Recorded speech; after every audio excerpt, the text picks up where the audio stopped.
Bonjour, bienvenue. On attend encore un petit peu, on attend 11 heures avant de commencer la démonstration.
Bonjour, bienvenue à la démonstration Yeti Tool. Donc on va attendre encore un petit peu, on va attendre 5 minutes.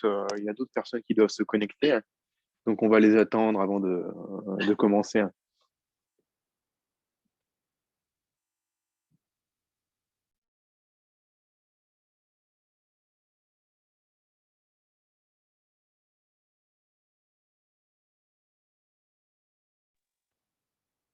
Donc n'hésitez pas par contre à nous faire un retour dans les commentaires, dans la discussion questions-réponses, si vous voyez bien le diaporama et si vous voyez également correctement la caméra.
On va encore attendre 2 minutes. On attend 11h05 avant de commencer.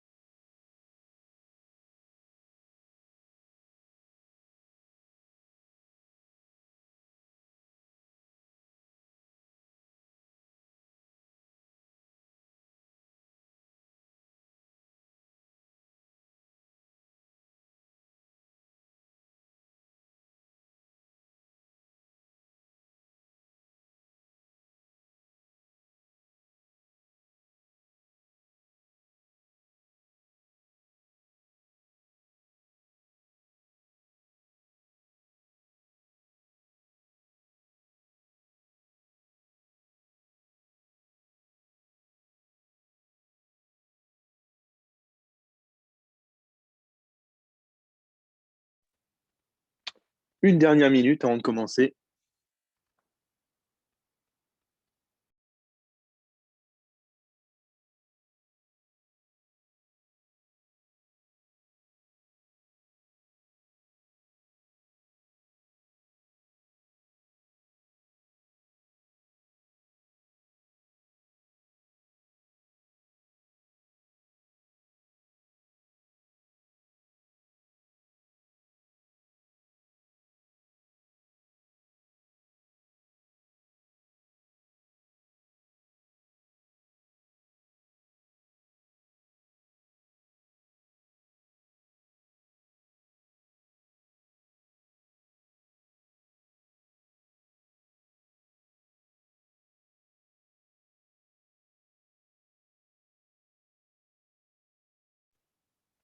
Ok, donc on va commencer.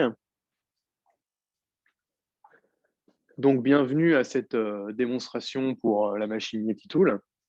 Donc avant de poursuivre, n'hésitez vraiment surtout pas à nous mettre un petit dans la discussion ou dans le question-réponse, nous faire un retour si vous recevez bien le son et si vous avez bien la vidéo, donc le diaporama et la vidéo et la caméra.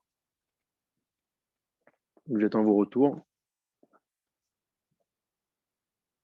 pour être sûr qu'il n'y ait pas de soucis techniques.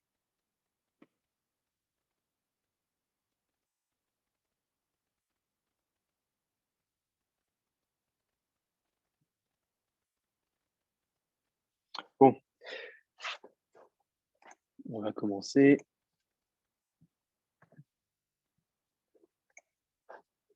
On va commencer.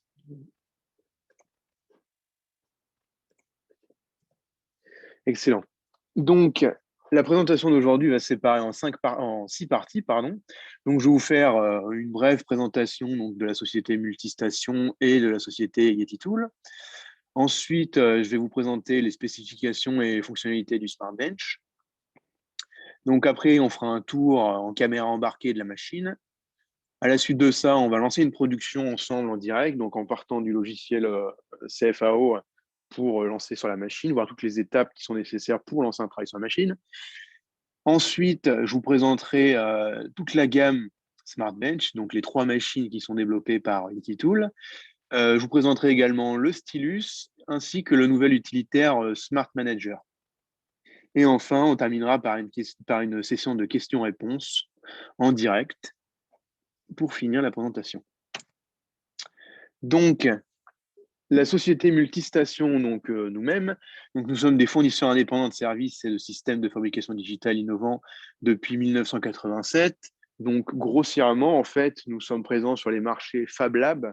Donc, les Fab Labs, ça va être tout ce qui va être petite machine 3D, scanner 3D.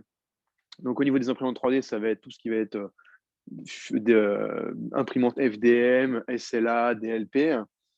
Ensuite, on va avoir par exemple de la thermoformeuse, quelques gravures laser, des coupes laser, et aussi quelques petites scènes. Donc la Smart Bench, donc la YetiTool, fait partie de cette gamme, donc dans la gamme Micro Factories. Ensuite, on est présent aussi pour tout ce qui est plus grosse machine, donc grosse commande numérique, imprimante 3D métal, non métal, donc de grosses technologies comme le frittage de poudre, etc., pour les imprimantes 3D. Donc, on est présent dans beaucoup de domaines.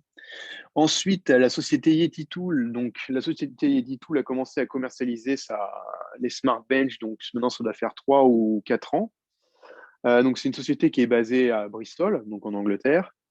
À savoir qu'ils ont quand même une certaine expérience dans ce type de machine, parce qu'au préalable, dans les années 2000, ils avaient commercialisé une imprimante 3D en kit. Donc, c'était une imprimante 3D en kit qui était pour le public visé, c'était les écoles et le milieu de l'éducation. Donc, ils ont vendu leur licence au niveau de leurs imprimantes 3D pour passer, donc pour plus tard, quelques années plus tard, passer sur de la commande numérique. Donc, ce ne sont pas des inconnus dans le marché. Ah, j'ai un souci avec le PowerPoint, il ne veut pas passer les pages. Ah, voilà. Donc, la Smart Bench, qu'est-ce que c'est? Donc, basiquement, c'est un routeur CNC donc, sur 3 axes. Donc, ça se déplace précisément sur un référentiel X, Y et Z, donc, qui correspondent à la longueur, largeur et profondeur. Donc, la machine, elle va exécuter les fichiers G-code, donc comme pour les commandes numériques conventionnelles, si vous connaissez. Donc, ces fichiers G-code vont être obtenus à l'aide de logiciels CFAO. Donc, il y a une large gamme de logiciels qui existent.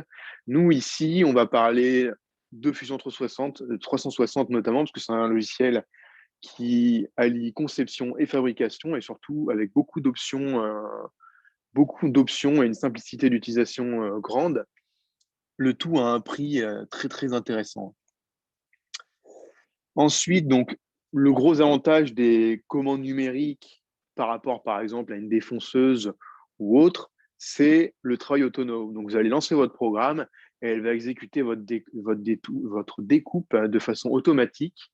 Et vous, à côté, pendant que ça travaille, vous pourrez faire d'autres choses. Donc, c'est du temps de libérer et en plus, c'est précis. Donc, c'est que du positif. Également, comme autre avantage qu'on va avoir sur la Smart Bench, donc c'est une capacité d'évolution. Donc, il y a des mises à jour qui sont régulièrement qui sortent régulièrement. Donc, ces mises à jour, elles vont apporter quelques améliorations au niveau de la machine, notamment des correctifs de bugs, mais aussi de nouvelles fonctionnalités. Pour vous en citer une qui est sortie vraiment très récemment, c'est quelque chose d'assez basique, mais qui n'existait pas avant, c'était pouvoir avoir une autre langue que l'anglais. Donc maintenant, on a tout un tas de langues disponibles, dont notamment le français. Également aussi, si vous achetez par exemple, donc il y a plusieurs gammes de machines qui sont présentes. Si vous achetez une machine entrée de gamme, en fait, il y a des kits qui existent où vous pourrez améliorer la machine pour la faire passer par exemple sur une version supérieure. Donc en fait, vous changerez la tête de la machine, vous changerez le rail supérieur et en fait, vous pourrez avoir une machine haut de gamme en partant de la machine bas de gamme. Et même après, s'il y a d'autres fonctionnalités qui sortent dans le futur, la machine pourra être upgradée. Donc ensuite, on va passer à quelques informations numériques, voilà. Donc la surface usinable, donc on va être sur une surface de l'ordre de 2500 par 1250. Donc le 1250, ça correspond à la largeur du rack qu'on a au-dessus. À propos des 2500, donc vous allez pouvoir faire des travaux de 2500 de long, mais en fait, vous allez pouvoir les enchaîner en faisant coulisser la plaque qu'il y a sur le dessus. Et en fait, théoriquement, la valeur 2500, elle est infinie. Vous allez pouvoir faire, en fait, vous faites un travail de 2500 de long, vous l'avez fini, vous faites coulisser votre travail sur la table et vous allez pouvoir lancer un autre derrière pour pouvoir le prolonger. Et avoir, je ne sais pas, une fresque, par exemple, de 5000 par 1250.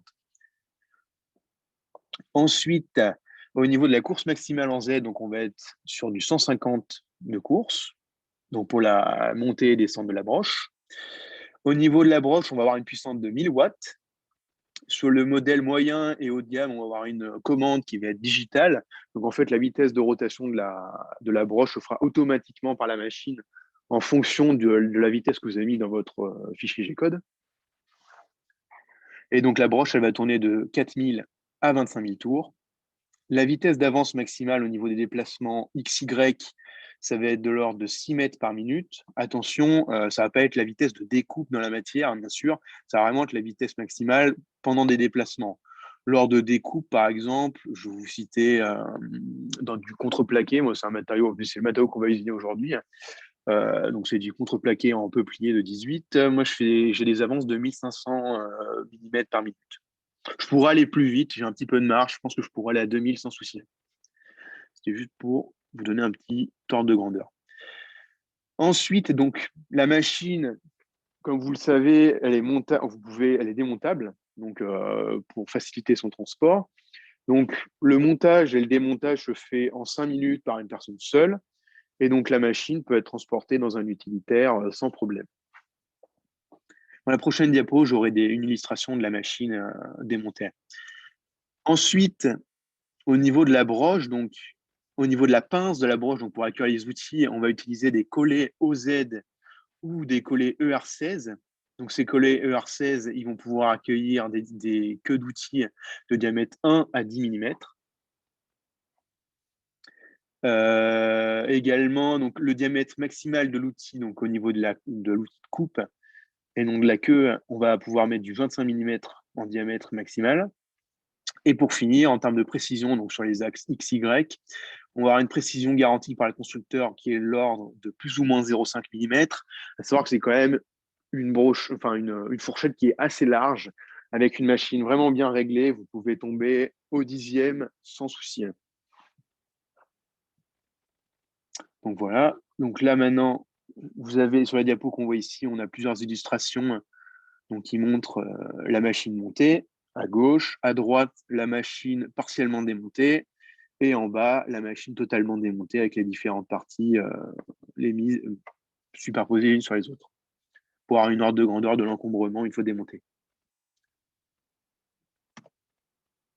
Donc, au niveau des matériaux qu'on va pouvoir usiner, donc les principaux clients visés par cette machine, ça va être les menuisiers et les enseignistes. Parce que ça va être des gens qui vont travailler des matériaux comme le bois, donc tout type de bois, des plastiques durs, des panneaux composites, donc Dibond, Corian. Mais également, donc, vous allez pouvoir aussi usiner donc, des métaux non ferreux, type aluminium, cuivre, laiton, bronze. En revanche, là-dessus, il faut être conscient qu'au niveau de la machine, vous n'avez pas de lubrification au niveau de l'outil. Donc, vous n'avez pas de refroidissement de l'outil. Donc, pour ce genre d'usinage, donc dans des métaux non ferreux, l'outil va vraiment chauffer sur des longs usinages. Donc, ce qu'il faudra éventuellement prévoir sur ce type d'usinage, c'est des outils spéciaux avec un revêtement, avec un meilleur coefficient de frottement. Pourquoi pas mettre des pauses dans l'usinage pour laisser le temps à l'outil de refroidir un petit peu, ou mettre à la main sur les trajectoires de découpe un petit peu de lubrifiant pour refroidir un petit peu. Mais c'est quand même important de savoir que même la machine à la base est prévue pour du bois, des plastiques et des panneaux composites.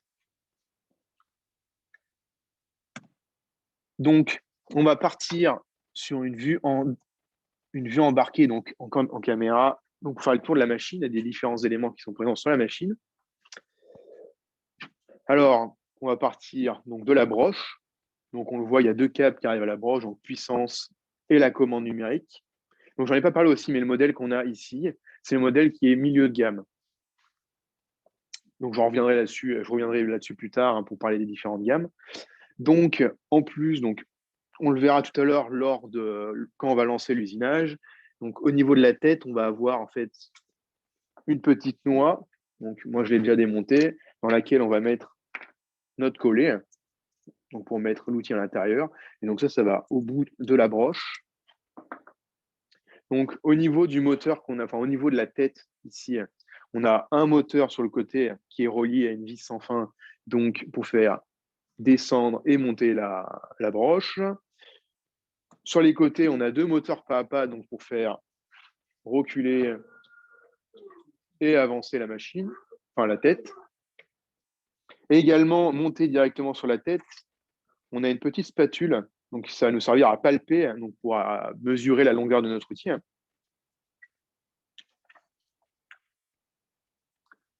Ensuite, donc on va passer au système d'axe donc, qui vont permettre donc, la translation de la tête et aussi du rail supérieur, donc sur X et Y, et également sur Z. Donc, on ne va pas bien le voir, mais en fait, ça va être un système. Donc, on a des glissières qui sont ici de chaque côté. C'est pareil, hein, sous la table, on a 2 glissières. Et à l'intérieur, on va avoir des petits galets. Alors, attendez, par contre, je dois en avoir sous la main. Je vais vous montrer exactement à quoi ça ressemble. Donc, des petits galets en plastique. Donc, c'est des roulettes, hein, tout simplement. Donc, c'est des petites roulettes donc, qui viennent coulisser à l'intérieur. Donc, elles sont mises en quinconce. Donc, il y en a une à l'extérieur et une à l'intérieur. Et c'est ça qui va nous faire nos liaisons, enfin nos liaisons en translation. Donc, ces petites roulettes, elles sont posées sur axe excentré. Donc, avec le temps, vu que c'est du plastique, ça va s'user, ça va prendre du jeu. Mais en fait, ce qu'on va faire, c'est qu'on va démonter les différents éléments. Et avec l'axe excentré, on va pouvoir écarter la roue pour rattraper le jeu qui s'est créé avec le temps. Donc, au niveau des moteurs, donc pour la translation, pour exécuter la translation, donc ça va être une liaison pignon-crémaillère. Donc, il y a un pignon au bout du moteur et une crémaillère sur les côtés sur chaque côté des racks. Donc, c'est pareil, hein, les moteurs, ils sont montés sur trous oblongs. Comme ça, en fait, avec le temps, si ça s'use, vous allez pouvoir les rapprocher, donc éliminer le jeu qui se crée. Ensuite, donc, on le voit ici, on a un tuyau d'aspiration. Donc, la machine va activer automatiquement son aspiration. Vous voyez que le but, l'idée, ça va être de brancher un aspirateur ou une extraction sur la machine. La machine va faire de rôle électrique et va envoyer le courant à l'aspirateur lorsqu'il y aura besoin d'activer l'aspiration. Donc, ça se fait automatiquement et ce n'est pas prise de tête.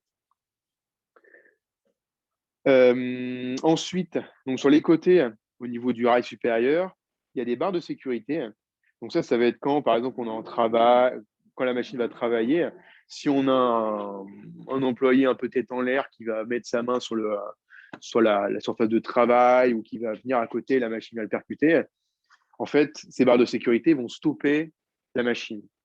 Donc, pendant le déplacement, elle va se mettre en pause quand ça va être percuté. Il faudra revenir manuellement sur l'écran pour lui dire de continuer à travailler.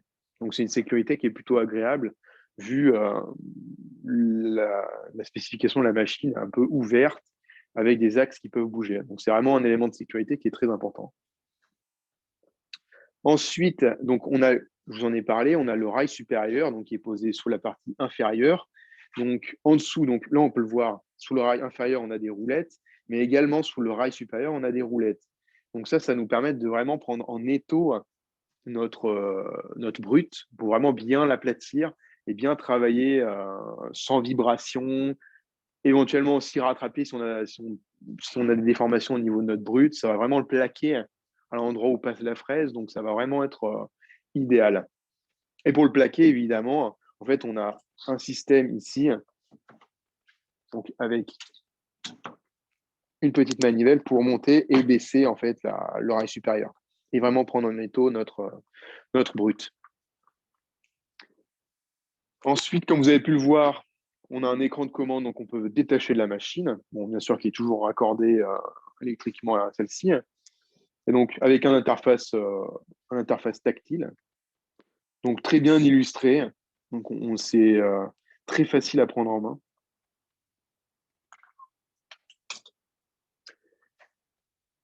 Et donc, voilà, je pense qu'on a fait à peu près le tour des différents aspects de la machine qui étaient importants à voir. Donc maintenant, ce que je vais vous proposer, c'est de lancer un usinage ensemble pour voir comment ça se passe. Donc, la première chose à faire. Donc, nous, aujourd'hui, en fait, ce qu'on va usiner, c'est la petite pièce qu'on a ici. Donc, cette pièce-là, donc en fait, c'est le dessus d'un tabouret. Donc, c'est fait dans du contreplaqué de 18. Donc, nous, on va usiner ça aujourd'hui. Donc, moi, je me suis déjà mis, en fait, un repère sur mon espace de travail. Donc, je me suis mis là comme repère. Donc, ce sera notre origine XY.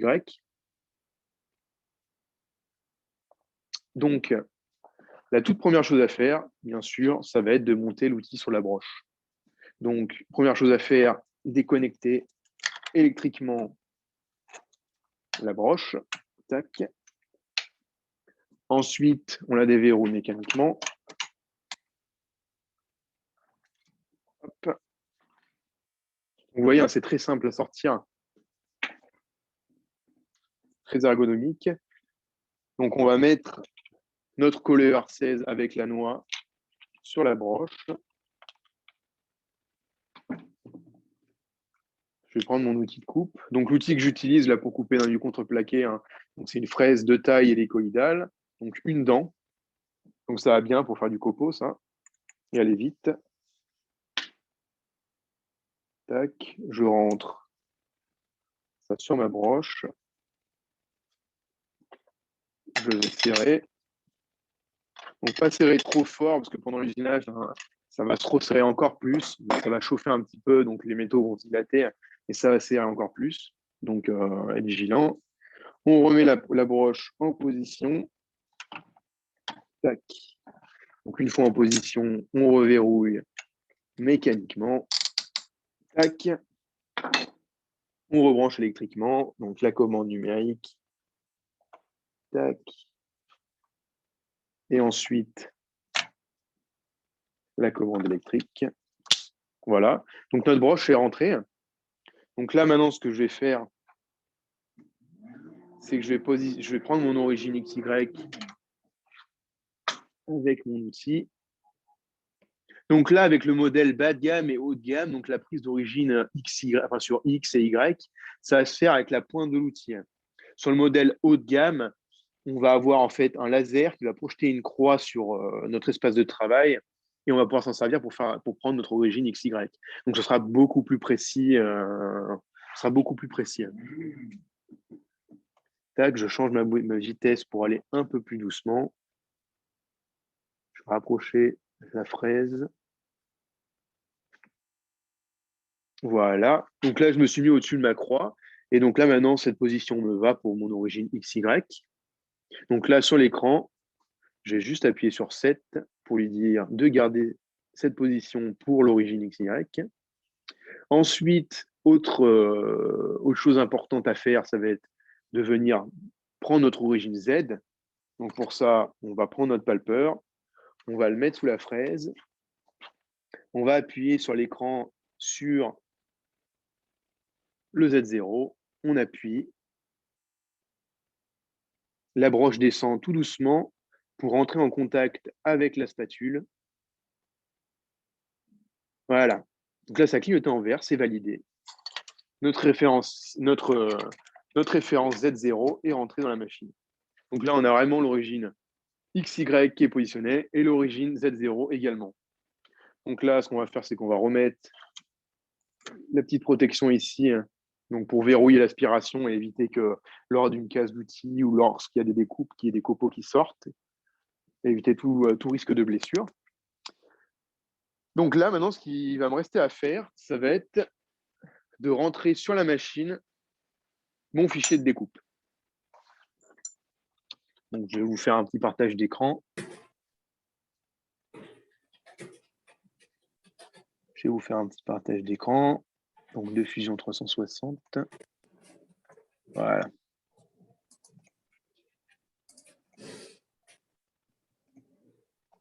OK. Donc là, moi, c'est la pièce que je vais usiner, donc que j'ai créée sur Fusion 360. Donc, je suis passé d'abord par l'onglet conception pour dessiner ma pièce. Et enfin, je passe par l'onglet fabriquer pour réaliser, donc pour créer toutes mes stratégies d'usinage. Donc, la première, la poche intérieure. Ensuite, mes allésages pour faire mes trous pour mettre mes vis. Et enfin, le contournage de la pièce pour couper le contour du tabouret. Donc, une fois que j'ai créé mes 3 stratégies, je crée un programme CN pour toutes les assemblées, on va dire. Je peux éventuellement aussi, pour être sûr que tout se passe bien, faire une simulation pour savoir qu'est-ce qui va se passer. Donc, je vais accélérer un petit peu la vitesse.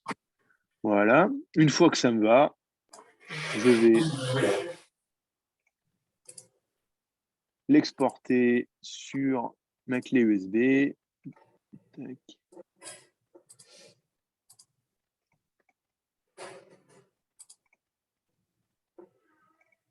Voilà. OK. Donc là, j'appuie sur pause processeur. Ah, ça me redemande, oui, enregistrer. Et c'est exporté. Également, donc là, moi, je vais passer par clé USB donc pour faire mon transfert de fichiers. Mais il y a une application développée par Yeti, donc ça s'appelle Smart Transfer. Donc en fait, qui va passer avec la fonctionnalité Wi-Fi de la machine. Et donc on va pouvoir transférer directement nos fichiers par le Wi-Fi, par cette application. Donc ça peut être beaucoup plus simple. Moi ici, je ne suis pas connecté au réseau avec la machine, donc je veux pas je suis obligé de le faire par USB.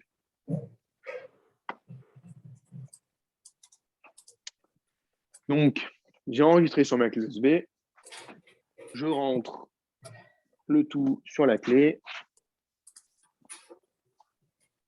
Donc ensuite, je vais chercher le fichier. La clé est reconnue. Je vais dedans. Usinage Yeti. Donc c'est celui-là, c'est le 1001. Je le sélectionne. Donc lorsque celui-ci est sélectionné, donc, la machine va vous demander si vous voulez vérifier qu'il n'y ait pas d'erreur dessus. Donc typiquement, ça va être pour vérifier s'il n'y a pas, par exemple, d'erreur dans le G-code, donc des lignes de commande qui ne sont pas bonnes. Ou par exemple, petite chose bête, on s'est trompé sur le référentiel. Par exemple, notre axe Y est sur cet axe et notre axe X est sur cet axe. Pendant que je faisais mon fichier FAO, je n'ai pas fait attention, j'ai inversé les deux origines. En fait, ici, au lieu de mettre mes 2 mètres sur Y, je les mets sur l'axe X, théoriquement, il va y avoir un souci parce que la machine va s'arrêter à 1,25 m. Donc, ça va dépasser les limites de la machine et ça risque de se mettre en butée et on va avoir un gros souci technique. Pour pallier à ça, la machine va vous demander si vous voulez vérifier votre fichier et donc pour vérifier si on n'a pas inversé les deux axes pour ne pas dépasser les limites de la machine. Donc là, on va faire Yes, please check my job. Voilà, le fichier est vérifié, il n'y a aucune erreur. Excellent. Donc, je vais retirer la clé USB. Je appuie sur Start. Aussi, donc là, ici, en fait, on a une aspiration centralisée, donc on ne va pas utiliser l'aspiration automatique de la machine. En fait, on passe par une aspiration centralisée, donc on doit l'activer manuellement ici. Mais en temps normal, en fait, quand l'usinage va commencer, la machine va envoyer le courant à notre aspirateur qui enclenchera automatiquement l'aspiration.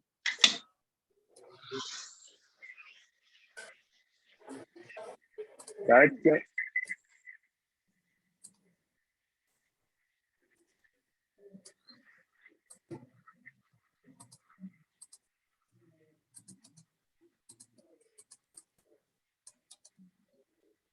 Bon, au moins, ils ne se retrouvent pas avec un seul en train de regarder. Il y a vraiment 3 personnes en train de regarder ça. Ouais. Donc, à l'écran aussi, vous pourrez voir, excusez-moi pour le bruit, c'est un petit peu bruyant. On a des informations qui s'affichent, donc la vitesse d'avance de l'outil, la vitesse de rotation.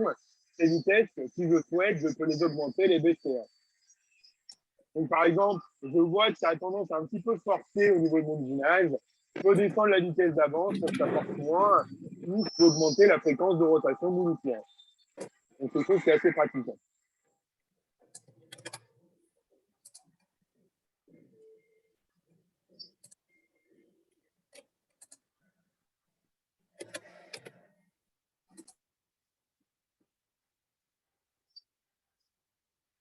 Donc, on va laisser usiner.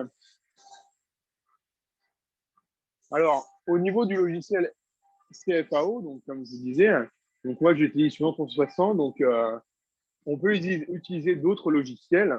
Donc notamment, il y a Yeti qui propose le logiciel Vetrix. Donc c'est aussi un logiciel FAO, mais qui est un peu plus professionnel que Fusion 360. Nous, on propose généralement Fusion 360, donc en fait, comme je vous disais au début, il propose pas mal d'options intéressantes. Il est très complet et surtout, son tarif Donc, c'est une licence qui se renouvelle chaque année. Et la licence, on tourne autour de 3 et 500 euros à l'année. Ensuite, si vous-même, vous avez d'autres, si vous disposez déjà d'un logiciel de CFAO, vous pouvez peut-être l'utiliser. Tout ce qu'il faudra regarder, c'est être sûr d'avoir le bon post-processeur. Donc, le post-processeur, c'est ce qui va transformer ce que vous avez, toute vos trajectoires à l'écran en un G-code qui soit compréhensible pour la machine. Chaque machine a un langage différent, un G-code différent. En fait, le post-processeur, il le transforme dans un langage compréhensible par la machine en question. Et nous, le post-processeur qu'on va utiliser ici, ça va être le post-processeur GRBL. Donc, c'est vraiment ça qui va être important. Donc, le post-processeur GRBL.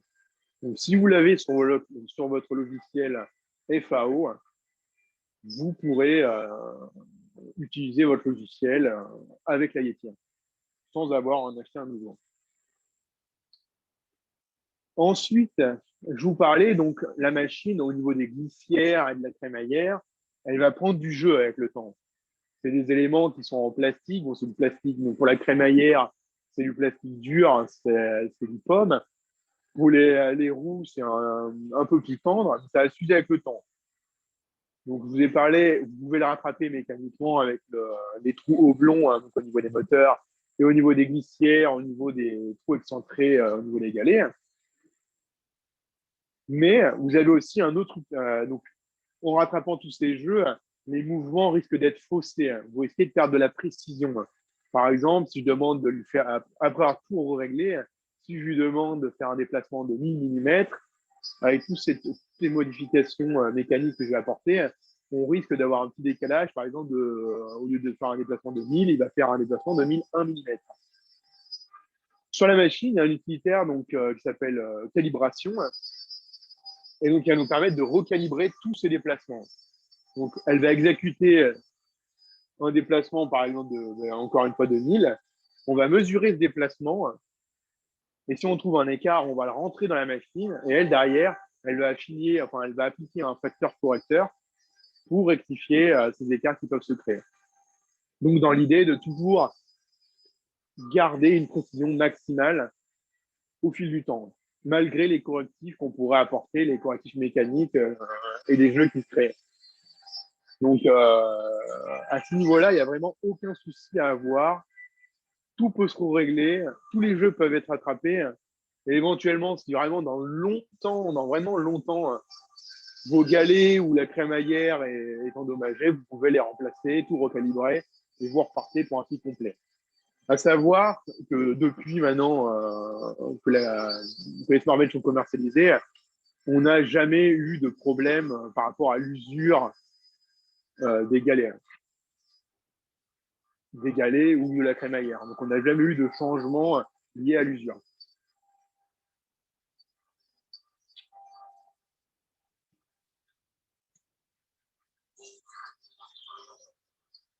Donc là, je vais regarder où en est notre usinage. Je vais mettre un petit peu isolé.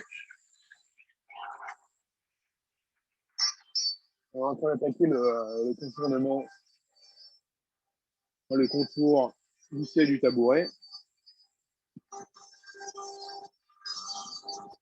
Si vous avez des questions en attendant que l'usinage se termine, n'hésitez surtout pas à les poser dans l'espace questions.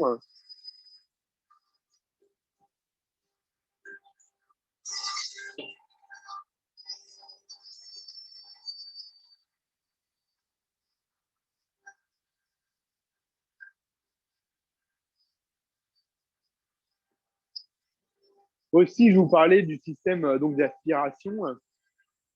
Avec la machine d'origine, Yeti Tool propose en option une aspiration. Donc, c'est une aspiration de type industriel qui fournissent. Donc, c'est une option qui est facturée autour de 500 euros. Après, si chez vous, vous disposez déjà d'un gros aspirateur industriel, donc qui tolère bien, qui a un gros débit d'aspiration et qui tolère bien tout ce qui est poussière fine, copeaux, etc., vous pourrez l'utiliser sur la machine.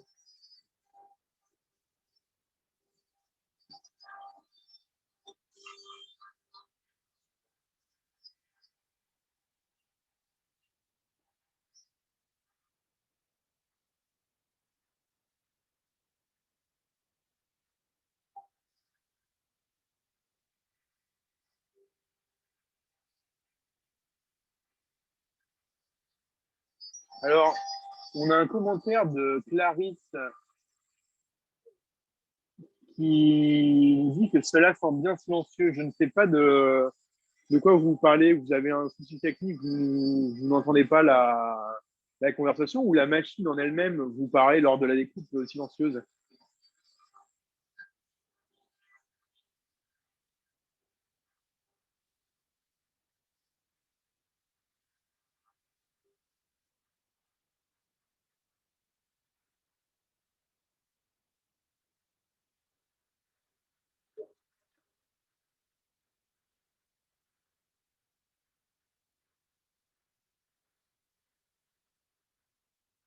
Après, là, ouais, voilà.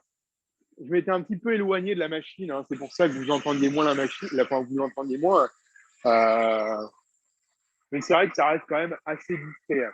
Bon, après, bien sûr, il ne faut pas travailler à côté, hein, parce que ça fait quand même un boulot assez important. Mais dans un atelier, ça reste raisonnable. Hein. C'est comparable. Ça ne fera pas plus de bruit qu'une scie circulaire, par exemple. Ça reste raisonnable. Aussi, ce qui peut provoquer plus de bruit aussi, c'est l'état de notre outil. Moi, j'ai un outil qui est relativement neuf, qui n'a pas beaucoup été utilisé, donc ça, c'est beaucoup moins bruyant. Donc, notre travail, c'est terminé. Donc, la machine vous l'a signalé. J'ai validé. Là, ce qu'on va faire, c'est qu'on va bouger la machine. Bon, je vais augmenter le déplacement. Tac. Je dégage la machine et je vais pouvoir accéder à mon usinage. Donc, comme je vous l'ai dit, hein, c'est du contreplaqué en peuplier. Donc, c'est normal, hein, ça fait un petit peu des petits fragments là, qui ont un petit peu éclaté. Ça, c'est vraiment lié au matériau.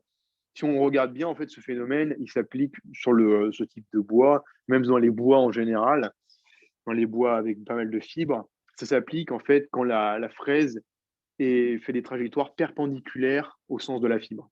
Quand on est dans le sens de la fibre, on voit il n'y a pas un copeau. Par contre, quand on est perpendiculaire, ouais, on a des copeaux qui apparaissent. Et également aussi, ces copeaux, ce phénomène de copeaux s'accentuera en fonction de notre état de la fraise. Je vais vous montrer. Normalement, j'avais déjà fait des copeaux au préalable. Voilà. Donc ça, c'est avec une fraise qui n'est pas très vieille, donc en bon état. Et là, ici, c'est avec une fraise qui avait pas mal de kilomètres au compteur, on va dire. Donc là, on voit beaucoup plus de copeaux. Là, on le voit, on a des gros copeaux, mais ça se ponce en fait, ça part, vous poncez et tout part. Et ça, je le redis, hein, c'est vraiment lié au matériau. Hein. Sinon, si vous coupez, par exemple, là ici, dans ce matériau, il y a pas mal de poussière qui tombe, excusez-moi. Là ici, hein, vous voyez, la découpe est très nette, hein. Il n'y a pas du tout de copeaux. Hein.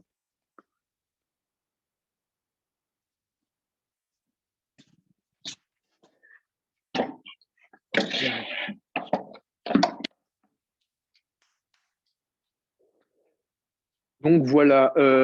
Aussi, j'en ai pas parlé, mais dans la machine, donc, pour lancer les découpes, je vous ai parlé qu'il fallait passer par l'ordinateur et ramener son fichier G-code sur la machine. Mais il y a aussi un utilitaire qui est présent sur la machine, donc c'est l'utilitaire Shape Cutter. Et en fait, ça vous permet directement depuis la machine paramétrer des découpes simples. Donc, je dis des découpes simples, ça va être par exemple, vous avez besoin de découper une planche dans un panneau, une planche de, je sais pas, 1 mètre par 50 centimètres. Vous rentrez ces dimensions dans la machine. Éventuellement, si vous avez des congés, vous pouvez aussi les rentrer. Et en fait, elle va vous faire cette découpe simple. Donc, ça va être de la découpe rectangulaire et ronde. Donc, c'est ce genre de découpe qu'on va directement paramétrer depuis la machine. Après, vraiment, pour faire des fichiers, pour faire un travail comme je viens de le faire, un peu plus complexe, avec des poches et des tarots, enfin pas des taraudages, mais des alaisages, il faudra forcément passer par le logiciel, par un logiciel FAO. Je vais vous montrer également d'autres découpes que j'ai réalisées donc en 3 dimensions. Donc ça, c'est les 3 qu'on a ici. Donc c'est des travaux qui ont été réalisés par un de mes collègues. Donc une fresque en 3 dimensions. Là ici, on va pas bien voir, enfin ça va pas bien rendre, mais en fait c'est une topo. En fait, il est niçois et en fait c'est la carte géographique de Nice. qu'il a fait en 3 dimensions dans le bois. Moi, après, j'ai fait les découpes pour montrer un petit peu plus les fonctions un petit peu 3D. Donc ça, une ébauche à la fraise de taille, et ensuite une finition à la fraise boule. Ici, là, on a juste une ébauche à la fraise de taille, donc on a un petit peu un côté stratifié. Donc là, pour avoir vraiment un aspect lisse, il faudrait repasser avec une fraise boule pour faire une passe de finition. Également ici, un petit usinage en 3D, ici, arrondi. Donc vraiment, on peut faire des usinages 2D un petit peu avec le profil comme on vient de faire juste avant, ou des profils 3D, il n'y a vraiment aucun souci. Les principales limitations, en fait, on va dire, ça va être votre imagination.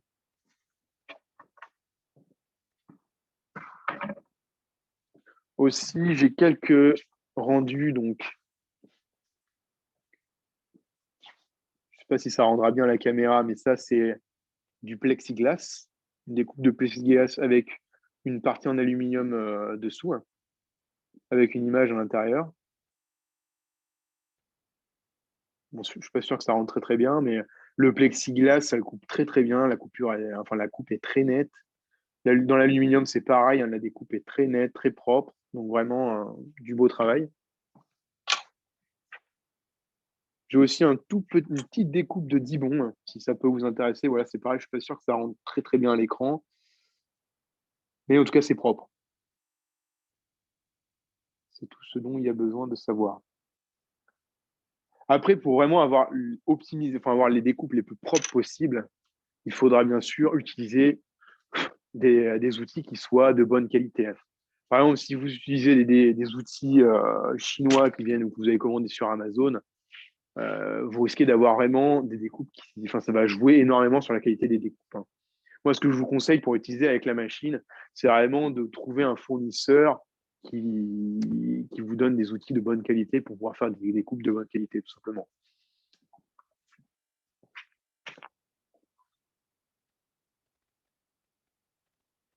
Alors, le diamètre, donc j'ai quelques questions dans la discussion.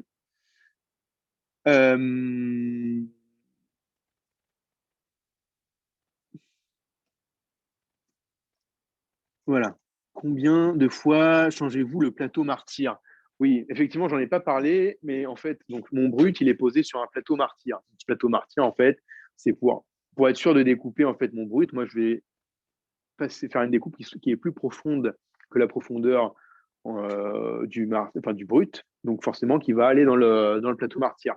Ça, pour l'instant, là, ce plateau martyr, donc là, on est dans un Fab Lab qui utilise la machine assez régulièrement. Donc, si on regarde bien l'état du martyr, il est quand même pas mal marqué. Je pense que ce martyr doit avoir au moins 1 an.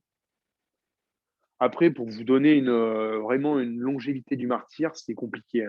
Si vous usinez tous les jours, vraiment tous les jours, je pense qu'en l'espace de quelques mois, vous allez devoir le changer, peut-être même avant.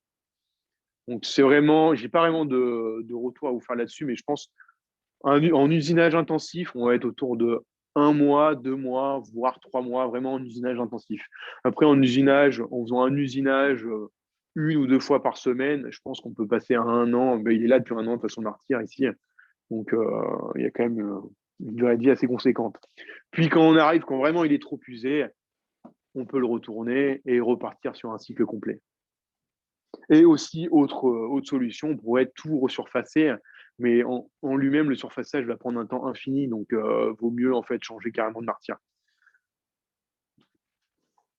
Aussi, donc j'avais une autre question.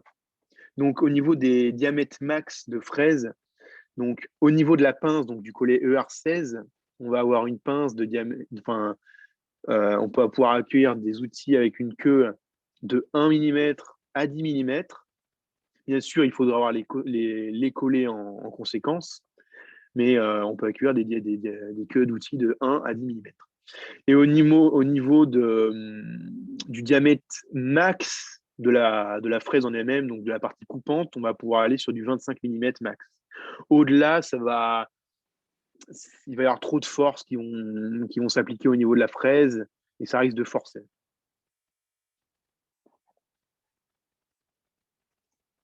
Donc on va passer sur la suite du diaporama.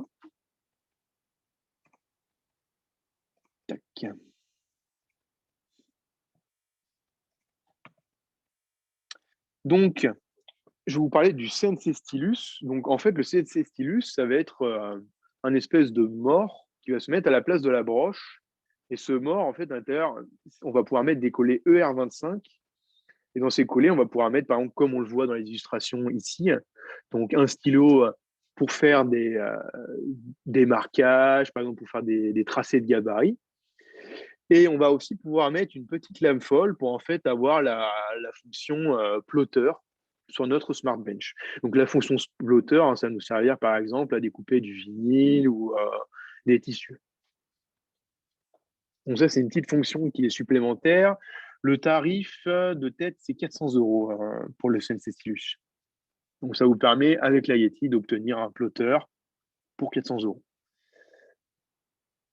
Ensuite, je vais vous parler de la dernière fonctionnalité, enfin la dernière nouveauté de chez Yeti Tool.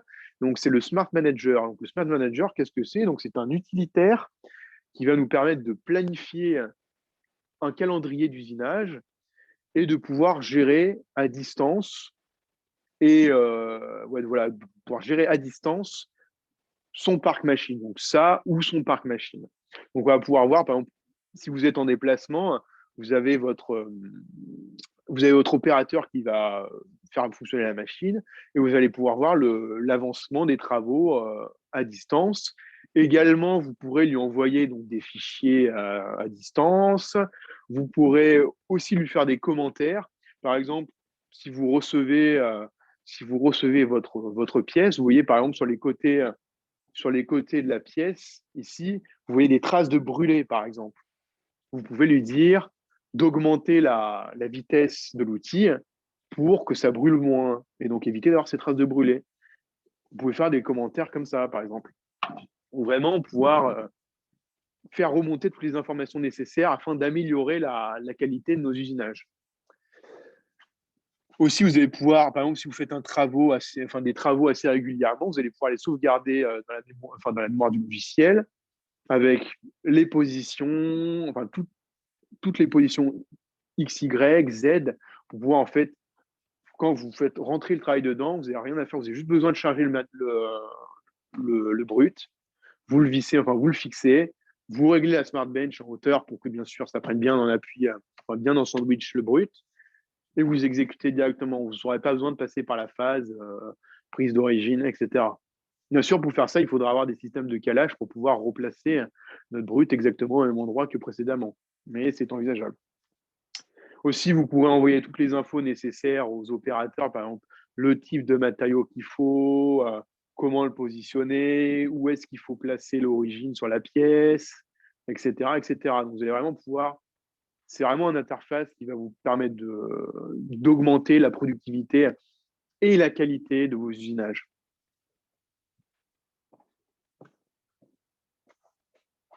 Et donc, information importante, donc si vous souhaitez commander une Smart Bench, donc dans les semaines ou mois à venir, donc pour l'achat d'une Yeti Tool Smart Bench avant le 31 octobre, donc la licence multi Smart Bench, donc pour utiliser plusieurs Smart Bench, gérer plusieurs Smart Bench, elle est offerte, la licence. La licence, elle est quand même de l'ordre de 760 €, donc c'est pas négligeable. Après, si vous connaissez des gens qui ont déjà une Smart Bench ou si vous-même vous êtes possesseur d'une Smart Bench, le logiciel est gratuit sous condition, bien sûr, de vous inscrire au programme avant le 31 octobre. D'ailleurs, si vous souhaitez vous inscrire, enfin si vous êtes déjà possesseur, vous pouvez utiliser le flashcode qui est ci-dessous, qui est présent ici, pour directement accéder au programme d'inscription pour obtenir votre licence gratuite. Aussi, autre information, donc j'en ai parlé, très brièvement. Donc, il y a une licence multi Smart Bench, mais aussi si vous n'avez qu'une Smart Bench, mais que vous souhaitez avoir le logiciel, il y a une licence mono Smart Bench, donc qui est de l'ordre de 410 €.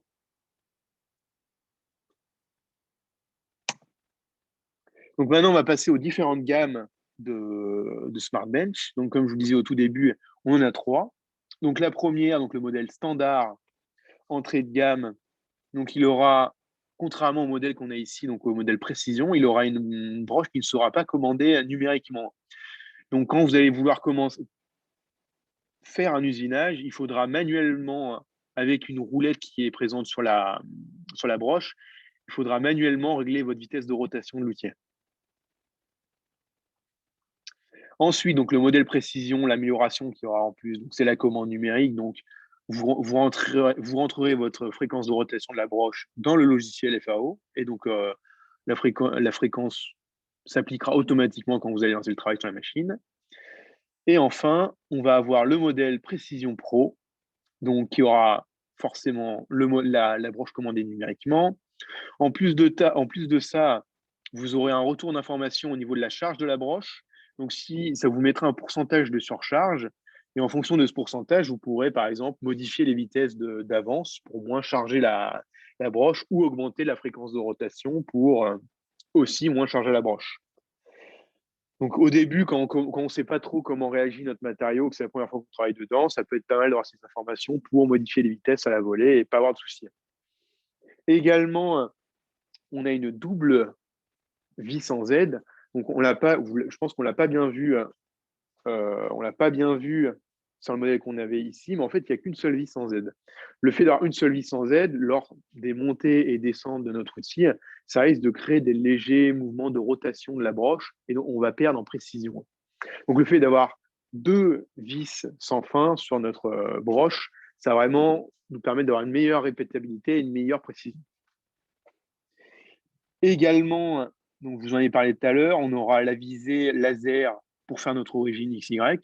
Donc, c'est aussi une grosse amélioration, parce que là, on est obligé, avec le modèle qu'on a ici, les deux modèles précédents, on est obligé de le faire à l'œil avec le son de notre outil, c'est pas très pratique. Le laser, on sait directement où on est placé, on rentre la valeur, enfin, c'est beaucoup plus précis. Beaucoup, beaucoup plus précis. Et donc, pour vous parler des tarifs, donc hors taxe, les différentes gammes, la gamme standard, on va être de l'ordre de 5 600 €. Le modèle précision, on va être à 6 000 €. Et sur le modèle précision pro, on va être à 6 400 €. Donc, il n'y a pas gros d'écart. Moi, à titre personnel, j'opterai pour la précision pro. On a 800 € entre les deux. Et vu les améliorations qu'on a en plus, c'est quand même. Je partirai plus là-dessus. Après, c'est à vous de voir, en fonction de votre budget, bien sûr. Donc, en plus de ça, nous, Multistation, ce qu'on va proposer, au-delà du fait de vous vendre la machine, ça va être un service d'installation et de formation sur une journée. Donc, pour vous dire à peu près le programme sur la journée, en fait, le matin, on va déballer, installer la machine. On va voir les différentes fonctions présentes sur la machine, l'entretien de la machine. Ça peut un peu déborder sur le début d'après-midi. Et ensuite, l'après-midi, on va passer sur la manipulation logicielle, donc FAO, donc sur Fusion 360, comment prendre la main et comment utiliser Fusion 360. Et le but à la fin de la journée, c'est de lancer un travail de A à Z. Vous prenez la main de A à Z et obtenir une découpe, la découpe que vous souhaitez réaliser. Ensuite, donc, avec la machine, il y a une garantie de 1 an qui est incluse. Donc ensuite, il y a des possibilités d'extension de garantie. Également, donc, avec l'achat de la machine, vous avez un support et un service assuré par notre équipe technique. Donc, vous pouvez nous appeler à tout moment, nous envoyer des mails et on y répondra. La hotline est gratuite, donc profitez-en quand vous avez un souci sur la machine, ou par exemple, vous avez une interrogation, comment réaliser votre découpe, etc. Vous pouvez nous appeler, on vous aidera. Il n'y aura pas de souci là-dessus. Donc maintenant, on va passer aux questions-réponses. Donc, j'ai quelques questions de François Hérault. Bonjour, à propos de la fraise de découpe de type plotter, quel type de surface martyre faut-il? Alors, de préférable, il faudra vraiment, même obligatoirement, avoir une surface bien lisse. Par exemple, le martyre qu'on aura ici, là, qui est vraiment marqué par tous les travaux qu'il y a eu, donc des traces de fraises, enfin, il ne faudra pas utiliser ça. Parce que forcément, quand on va faire de la découpe de type plotter, la lame va se planter dedans et enfin, ça va être une catastrophe. Donc, il faudra vraiment avoir une surface bien lisse. Au niveau de la planéité il faudra avoir quand même une planéité assez bonne sur notre martyre. À savoir quand même que la tige du plotter peut translater de haut en bas. Donc, s'il y a des soucis de planéité, quand même, ce mouvement de translation pourra rattraper ses défauts. Donc, dans l'idée, il faudra vraiment avoir une surface bien plane, mais, mais ça devrait suffire. Ensuite, autre question, la machine peut-elle, dans ce cas, découper de la tapisserie et se caler au début et à la fin de la coupe? Alors, pour la tapisserie, il faudra faire attention parce que la principale contrainte qu'on va avoir, ça va être pour tendre notre matériau pour bien réaliser la découpe. Parce que sur du tapis, pour bien la découper, bien sûr, il faudra que la toile soit bien tendue. C'est là la principale problématique qu'on va avoir ici, c'est la tension et le maintien de notre toile. Parce qu'on n'a pas de système de maintien particulier. Donc là-dessus, je peux pas trop, enfin, je peux rien vous affirmer au niveau de la qualité des coupes qu'on aura. Et même, je pense que ce sera difficile de couper des tapisseries, de par le système de tension, enfin de maintien de notre toile sur le martyr.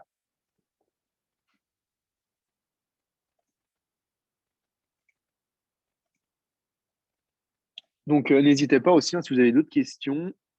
Je vais voir dans la discussion, je crois que j'ai eu d'autres. Non, je n'ai pas eu d'autres questions encore. Donc, n'hésitez pas, hein. Si vous avez d'autres questions, n'hésitez pas à les poser. On reste encore en ligne pendant quelques minutes.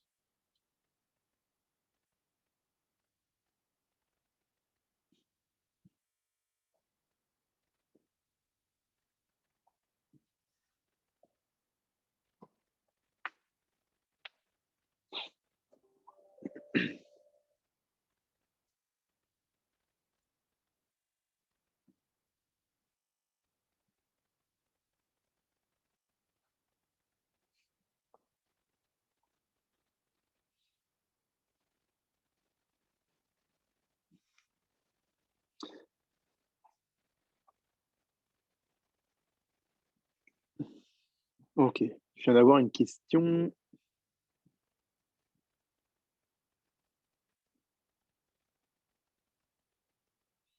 Comment cale-t-on une planche plus petite sur le plateau? Alors, j'imagine que vous pensez à un petit brut, vraiment un brut de petite taille, parce qu'effectivement, je vous ai parlé de prendre en sandwich le brut et le martyr avec le rail supérieur de la machine. Donc, j'imagine que ce que vous voulez dire, c'est si vous placez par exemple une petite plaque, comment on va se mettre en appui dessus? En fait, moi, ce que je recommande quand vous faites des petits travaux, en fait, moi, ce que je vais recommander, c'est de mettre des rails, en fait, sur votre martyr, en fait, de placer des rails sur les côtés, hein, pour pouvoir mettre en appui la partie supérieure et ne pas vous appuyer sur la petite plaque. Parce que si vous êtes sur une petite plaque, forcément, vous avez un positionnement qui ne va pas être idéal, qui ne sera pas très grand, hein. Donc, la perpendicularité voilà, le parallélisme du rack supérieur ne va pas être très bon par rapport à la plaque. Moi, ce que je vous recommande dans ces cas-là, ouais, effectivement, c'est de mettre des petits rails sur les côtés et de placer vos planches dessous. Aussi, peut-être, les petites plaques, aussi, peut-être par rapport à la fixation de la plaque dans le brut, je pense aussi, vous pouvez peut-être dire.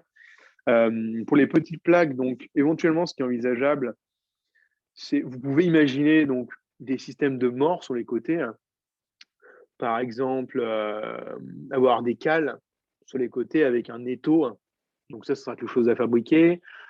Également, pour fixer, moi, généralement, les petites plaques, notamment le Dibon, j'utilise du double face. En fait, je mets du double face dessous, je le colle sur le martyr et ça se passe plutôt même très bien. Je n'ai pas de soucis particuliers pendant le usinage. Par contre, il faudra bien sûr, pour bien que ça se colle, avoir un double face de qualité et avoir une surface qui ne soit pas trop poussiéreuse. Parce que s'il y a trop de poussière sur le martyr, forcément, mais le double face va se scotcher à la poussière et ça va se décoller. Mais sinon, ouais, pour des petites plaques, ouais, du double face, ça le fait très bien. Et sinon, là, si jamais dans les petites plaques aussi, également, vous pouvez aussi utiliser des vis. Le tout, c'est de se mettre à l'extérieur de notre travail, quoi, pour pas que la fraise puisse taper dedans. Parce que forcément, si la fraise tape dedans, vous avez des risques de casse d'outils.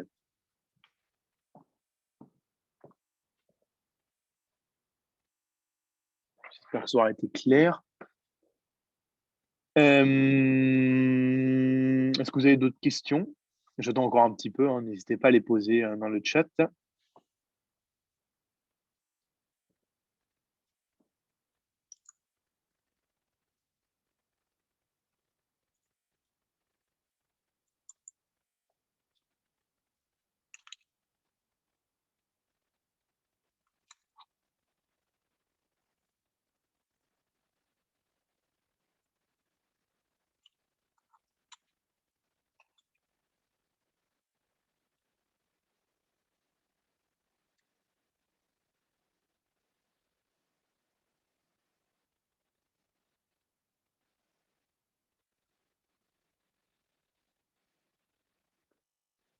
Pas d'autres questions, pas d'autres questions? Ah si.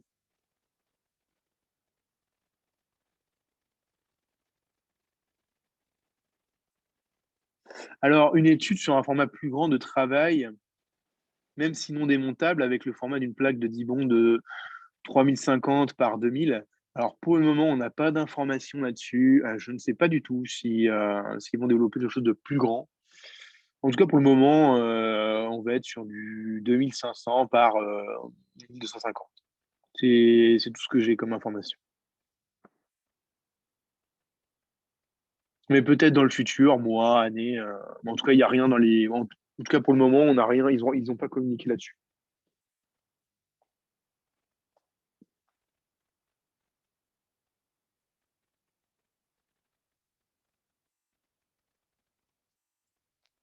D'autres questions? Et n'hésitez pas, hein, je le redis, n'hésitez pas à poser toutes les questions que vous souhaitez. Après, éventuellement, hein, si vous n'avez pas, enfin, si vous avez d'autres questions, il ne faudra pas hésiter à nous contacter par téléphone ou par mail. On y répondra avec grand plaisir. Si vous avez des questions techniques, par exemple, sur la machine, il faudra demander, par exemple, appeler le standard et me demander, donc Arnold. Donc, il faudra demander Arnold et je pourrai répondre à toutes vos questions techniques.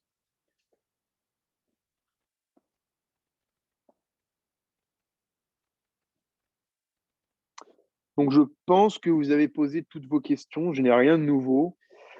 Donc, on va, je pense, clôturer cette démo. Donc, merci pour votre présence. J'espère que ça aura répondu à la plupart de vos questions et que ça aura été clair. Et le tout en vous souhaitant une bonne fin de journée. Au revoir.